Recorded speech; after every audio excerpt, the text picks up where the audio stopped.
Chers amis, bonjour. Je sais que certains parmi vous profitent de ce printemps qu'ils voient se développer au travers de leurs fenêtres et qu'ils sont gagnés par une douce chaleur qui n'est pas désagréable. Je pense aussi très particulièrement à ceux qui en sont très loin, qui sont plutôt dont l'attention est portée sur les hôpitaux parce qu'ils ont un être cher en réanimation ou en intubation et qu'ils craignent pour sa santé et peut-être même pour sa vie. Nous sommes tous les uns les autres en communion de prière, quel que soit l'endroit où nous sommes.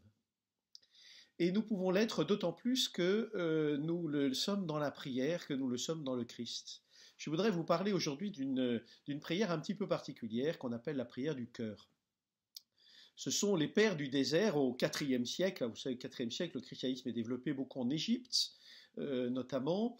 Et nous avons des pères, le grand père du désert, c'est Saint Antoine du désert, mais il y en a plein d'autres, comme le moine Macaire, etc. Et puis ensuite, des traditions qui ont été relayées en Orient, au mont Athos, etc.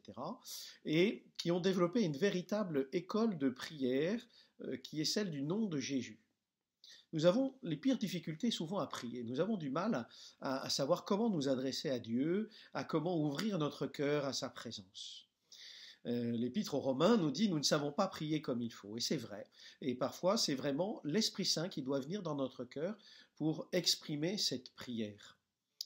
Eh bien, je vous propose de prendre une méthode qui permet au Christ lui-même de venir prier en nous. Que ce soit Dieu qui prenne la place et qui vienne prier en nous, que notre cœur soit suffisamment dégagé pour que progressivement ce soit lui qui habite notre cœur et s'adresse au Père. Je voudrais prendre un exemple très simple. Vous voyez, quand on aime quelqu'un, il est bon de prononcer son nom. Un jeune fiancé que j'interrogeais un jour, qui avait une fiancée qui s'appelait, disons, Nathalie, je lui demande combien de fois tu dis Nathalie aujourd'hui, as-tu prononcé son nom dans ton cœur? Ah ben je ne sais pas, mon père, mais des milliers de fois sûrement. Et quel sourire accompagnait bien sûr cette remarque. Eh bien, ça te fait quoi? Eh bien, ça me fait du bien. C'est comme si elle était là. Je la rends présente. Et parce que par ce prénom que je prononce, elle est là. Et comme cela, je peux l'aimer concrètement. Elle remplit mon cœur. Et plus ça va, et plus elle prend de la place. J'ai l'impression même parfois que cette place est très forte. Eh bien oui, le Seigneur peut m'habiter de la même manière. Il s'agit pour moi de faire cette même expérience. Ce coup de foudre qui est tombé sur ce jeune et qui lui a permis de se laisser habiter par ce prénom, ce visage dont qu'il se remémorait en permanence, eh bien nous pouvons faire la même chose avec le Seigneur Jésus. Il s'agit pour nous de prier avec le nom de Jésus. Jésus-Christ ou Seigneur Jésus. La formule la plus ancienne est même tout simplement Jésus. Je veux prononcer avec la voix, ou enfin plus exactement avec ma voix intérieure bien sûr, dans mon cœur, cette expression constamment, Seigneur, Jésus, ou alors Jésus, Jésus. Et je me laisse habiter par ce nom. Nous n'aimons pas beaucoup cela en Occident, parce qu'on a l'impression d'être ridicule.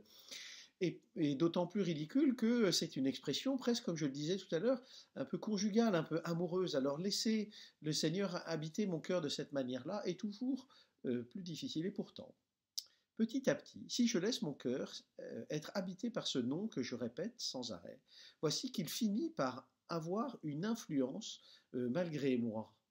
Je peux le prier dans la rue en marchant tout simplement, en allant au bureau. Je peux le répéter en contemplant un paysage magnifique. Je peux me mettre devant une icône du Christ et le dire tout simplement. Choisir des heures fixes, des lieux plus tranquilles pour cela, bien sûr, parce que pour se laisser habiter de l'intérieur, il faut encore avoir cette disponibilité extérieure du silence. Alors oui, laissons-nous habiter par ce nom, prononçons-le jour après jour, instant après instant.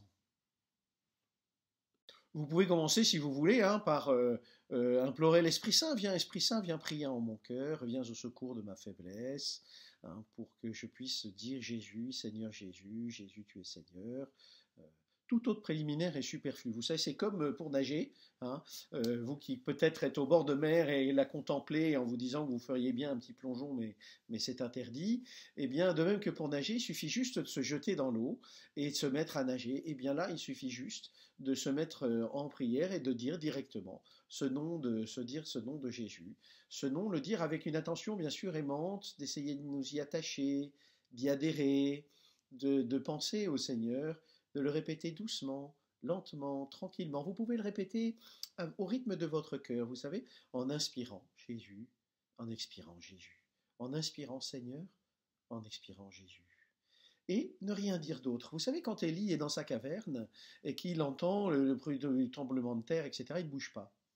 Et puis, littéralement, nous dit le texte, il se fit le bruit d'un doux silence. Rien d'autre. Et la caverne, c'est la caverne de mon cœur, bien sûr. Et ce nom, je vais m'appliquer à le prononcer dans mon cœur. Comme un léger murmure que je laisse m'entraîner petit à petit. Il s'agit tout simplement de laisser ce nom comme une tache d'huile pénétrer et imprégner silencieusement notre cœur. Il n'est pas nécessaire de répéter le nom de Jésus sans arrêt. Le nom prononcé peut se prolonger avec des minutes d'arrêt, des silences d'attention purement intérieure, et puis je le reprends, comme un oiseau qui alterne les battements d'ailes et les vols planés. Toute tension, toute hâte doit être évitée. Si la fatigue survient, il vaut mieux arrêter et de reprendre plus tard. Ne le faire que quelques minutes, par-ci, par-là. Et puis, petit à petit, vous verrez que ce nom va finir par vous habiter tranquillement. Vous savez, c'est la parole de Jésus qui est créatrice. C'est lui qui guérit. Et quand je prononce son nom, c'est comme si Jésus venait m'habiter pour me guérir. Le soir, le psalmiste dit avant de s'endormir, je dors mais mon cœur veille. Pardon, c'est le livre des Cantiques. Je dors mais mon cœur veille. Et je peux ne plus faire attention même à ce mot que je prononce, Jésus ou Seigneur Jésus, et le laisser en moi petit à petit investir mon cœur alors que mon esprit est en train déjà de penser à d'autres choses.